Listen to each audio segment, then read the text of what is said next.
गांव का नज़ारा देख ही सकते हैं आप, कितना पुराना गांव है। ये माना जाता है आज से 1500 साल पहले बसा हुआ गाँव जा ही रहे थे, तो बीच के अंदर यहाँ पे बहुत पुरानी खंडर बावड़ी मिली हम लोगों को। और मैंने सोचा यहाँ पे आप लोगों को मैं इससे रूबरू कराऊँ, तो आप लोग इसको देखो। और बहुत अच्छा नज़ारा है इसका, क्योंकि मैंने भी पहली बार देखी है यहाँ पे आने के बाद में, मुझे भी पता नहीं था। तो चलो, और इसको आप देख ही सकते हैं कितनी ये गहराई में है।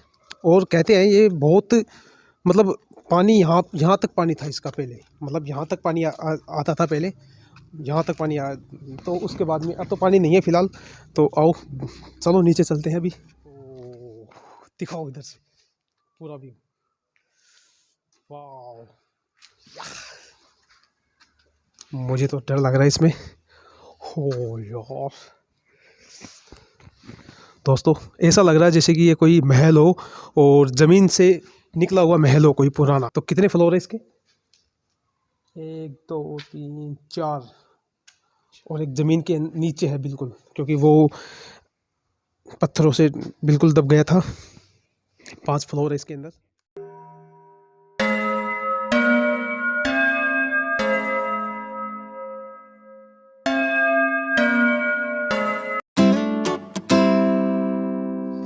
ओ भगवान, कितनी ऊपर है, कितनी सीढ़ियाँ हैं, आप देख सकते हो पीछे, और इतनी ही आगे देख सकते। चलो दोस्तों, मिलते हैं और बने रहिए हमारे। सबसे बड़ी खास बात है यहाँ के अचार, मतलब आप लोग यहाँ पे आओगे ना तो अचार का भंडार मिलेगा आपको। यहाँ पे बहुत अच्छी खुशबू आ रही है, और आप बिल्कुल देख सकते हो इधर राइट में लेफ्ट में बिल्कुल अच्छी तरह से, बहुत मतलब पूरे मार्केट में मतलब ऐसे, मतलब पूरे अचार की खुशबू हो रही है, और किसी चीज़ की पीछे से पानी आ रहा है ये, और आज तक किसी को पता भी नहीं चला इस पानी के बारे में कि ये पानी आ कहाँ से रहा है। और अब पंडित जी से जानेंगे, अपन बातचीत करेंगे पंडित जी से। तो आप लोगों को पंडित जी से बात, पहले तो ये दिखाते हैं कि ये लोग नहा कैसे रहे हैं, मतलब कितना अच्छा लग रहा है।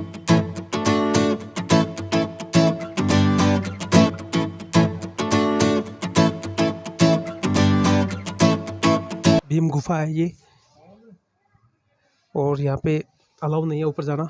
और यहाँ के गुरुजी से बैठ के बात करेंगे अभी, और बाबा जी आपको बहुत ही ऐतिहासिक बात बताएंगे। बाबा जी को प्रणाम करते हैं। और जय श्री नारायण बाबा जी। पहले तो बाबा जी आपका नाम बताइए। मेरा नाम सांवरमल है। तो गुरुजी पहले तो इस चीज़ का इतिहास बताइए, जो बहुत से लोग नहीं जानते हैं या जानते होंगे भी, उसके बाद भी मतलब यहाँ पे लोग नहाने के बाद में ये आस्था रखते हैं कि बहुत से पाप धुल जाते हैं। तो आज महाराज जी से जानेंगे इनका बहुत ही बड़ा रहस्य है इस जगह का। यहाँ ये जो गौमुख से पानी आ रहा है, ये गंगा ब्रह्मकुंड से आ रही है। इन पहाड़ों के नीचे 24 कोस में ब्रह्मकुंड है। यहाँ भादुए में परिक्रमा लगती है 24 कोस की। ये किस चीज़ की लगती है? ये लगती है ब्रह्मकुंड की। यहाँ भगवान विष्णु ने मत्स्य अवतार लिया जब ये सरोवर ओपन था। पहले ये जो 24 कोस का कुंड है, ये पहले ओपन था। तो इस कुंड में भगवान विष्णु मत्स्य अवतार लेके इस कुंड में उतरे थे। क्यों उतरे? हमारे यहाँ एक भस्मासुर बोल के एक राक्षस हुआ, शंखासुर नाम से, शंखासुर से। तो वो हमारे सारे ग्रंथों की चोरी करके इस कुंड में उतर गया। तो भगवान सारे चिंतित हुए, बोले भगवान विष्णु की गद्दी हड़पने के लिए एक शंखासुर राक्षस है और वो इस कुंड में चले गया है, तो इसका क्या उपाय हो? तो भगवान विष्णु बोले इसका उपाय मैं करूँगा। तो पहला अवतार भगवान विष्णु का हुआ मत्स्य अवतार, मगरमच्छ का, और यहीं पे हुआ और इस कुंड में उतरे। इस कुंड में उतरने से उनके चरण लग गए इस पानी में। तो ये पानी इतना पवित्र हो गया कि मात्र इसके दर्शन से आदमी को मोक्ष मिलने लग गई। तो फिर सारे देवता चिंतित हुए, बोले भगवान सारी सृष्टि इस कुंड की तरफ भागेगी। तो भगवान ब्रह्मा जी ने कहा इसका उपाय मैं करूँगा। तो भगवान ब्रह्मा जी की तपस्या में माल और केतु, ये पहाड़ हैं, ये 2 भाई हैं, माल और केतु। इनको हम मालखेत बाबा के नाम से पूछते हैं। तो इन्होंने भगवान से वरदान मांगा कि भगवान हमें भी ऐसा वरदान दो कि लोग हमारी भी पूजा करें। तो भगवान बोले जाओ, तुम्हारा समय आ गया। एक 24 कोस का ब्रह्मकुंड है, उसके ऊपर जाके बैठ जाओ। तो ये पर्वत उड़ के आए और इस ब्रह्मकुंड पे बैठ गए। बैठने से क्या हुआ कि 6 धाराएं ऑटोमेटिक पानी की निकल गई, जो आज भी वो 6 धाराएं बह रही हैं। और 7वीं धारा है लोहागढ़ धाम की। तो यहाँ भगवान परशुराम जी ने प्रायश्चित यज्ञ किया, क्योंकि भगवान परशुराम जी ने क्षत्रियों का मानमर्दन किया था 21 दफ़े धरती पे, इसलिए उनको प्रायश्चित यज्ञ करना पड़ा। तो यहाँ सोने की बेदी बनी। तो यज्ञ में यहाँ सूर्य भगवान सपत्नी विराजमान हुए, बड़े बड़े ऋषि आए, यज्ञ संपन्न हो गया। तो भगवान परशुराम जी सोचे कि ऋषियों को दक्षिणा किस चीज़ की दी जाए। तो उनके दिल में आई कि सोने की दक्षिणा देंगे, लेकिन बेदी गर्म थी। उसको ठंडा करने के लिए गौमुख से जो पानी आ रहा है, ये भगवान परशुराम जी द्वारा ये गंगा निकाली गई, जो वर्तमान में आज भी बह रही है। भगवान परशुराम के टाइम से ये गंगा चालू है, जो 24 घंटे यहाँ चालू रहती है। तो बाबू जी, इसका जो वैज्ञानिक ने खोज की है, हाँ। उस पानी का आज तक किसी को पता भी नहीं चला होगा आज शायद। भी उसका रहस्य क्या है? ये कुंड है, ब्रह्म कुंड है। इन पहाड़ों के नीचे आज भी ब्रह्म कुंड है 24 कोस में।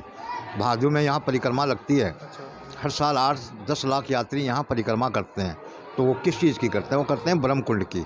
तो ब्रह्म कुंड की जब यात्रा करते हैं तो उनको 7 धाराएँ मिलती हैं। तो 7 धाराओं से नहाने से क्या होता है कि हमारे ऐसे कोई कर्म हो गए हों जिसके हम दोषी हैं, उससे हम मुक्त हो जाते हैं। इसलिए लोग परिक्रमा करते हैं। लोग जवानी में लगे थे परिक्रमा करने, बुढ़ापा आ गया उनकी, लेकिन फिर भी आज भी वो परिक्रमा कर रहे हैं। किसी की 40 परिक्रमा है, किसी की 50 परिक्रमा है। तो सदियों से वो लोग परिक्रमा कर रहे हैं। फिर यहाँ पांडव आए। तो यहाँ जब यज्ञ में सूर्य भगवान आए थे तो इनको ये जगह बहुत अच्छी लगी। तो भगवान सूर्य नारायण बोले कि मैं पूरी दुनिया में बैठा हूँ, लेकिन अकेला बैठा हूँ। मेरी पत्नी के साथ मेरा कोई स्थान नहीं है, तो मैं यहाँ सपत्नी विराजमान होना चाहता हूँ। तो यहाँ सूर्य भगवान नारायण रूप में सपत्नी विराजमान हो गए।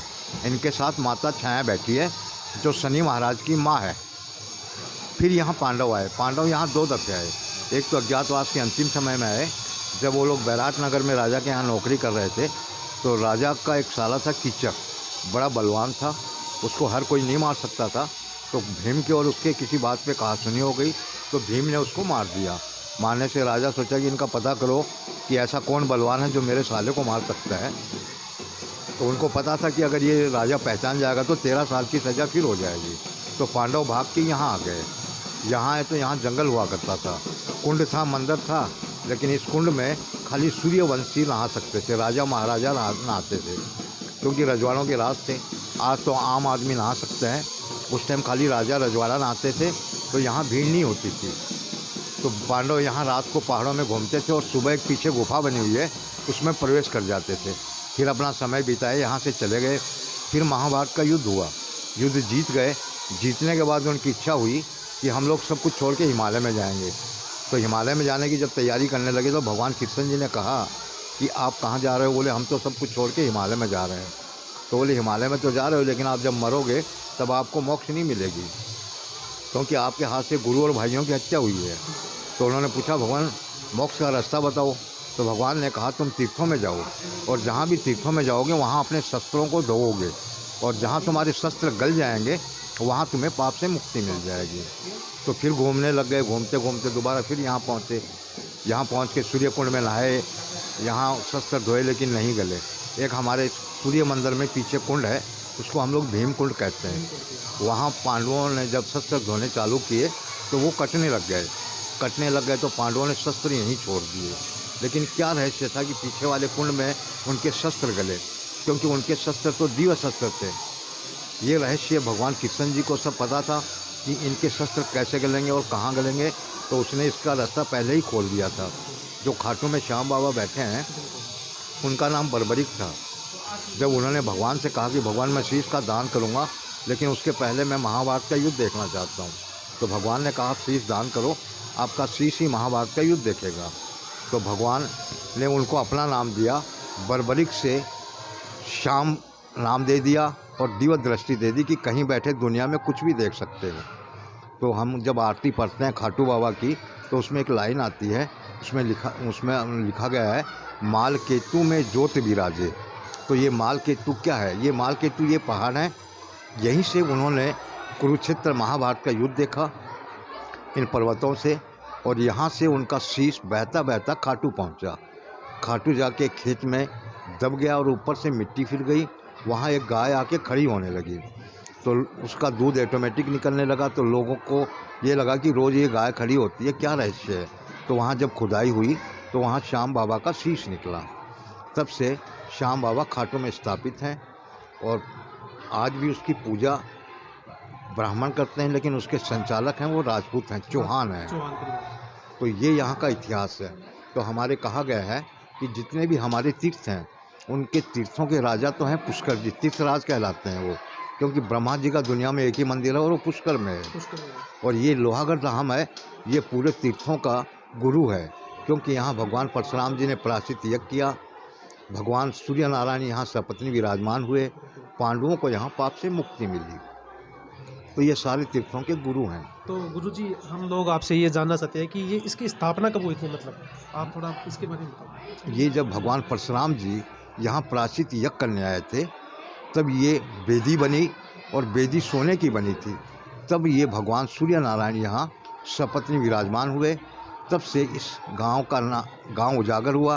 पहले ये सूर्य क्षेत्र था, फिर ये पहले ब्रह्म क्षेत्र था, फिर सूर्य क्षेत्र हुआ, फिर लोहागढ़ धाम हुआ, क्योंकि उनके शस्त्र गलने से इस गांव का नाम लोहागढ़ पड़ा।